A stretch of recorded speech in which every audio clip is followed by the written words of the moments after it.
In this video, I'm going to show you how you can sign up and create your Hytale account in a few steps. So if you find it helpful, don't forget to subscribe and like it. So as you probably know, the early access is launching on January 13. So if you want to create your account to be ready once the game launches, all you need to do is go to hytale.com, then go to register right here, and you will find different options to create your account. So you can use, for example, Discord, your Google account, your email, or if you have an account already, just log in here.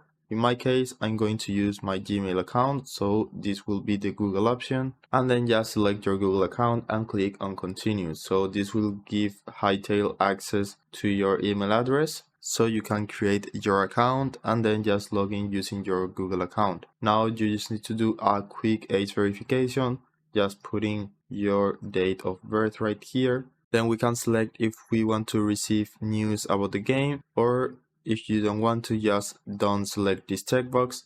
Select those, just click on the last two ones and click on continue. You should get a quick email verification on your Gmail, so just click on confirm account right here. So this will confirm the creation of your account, and as you can see, now the account is ready and I could just log in Hytale with this Gmail.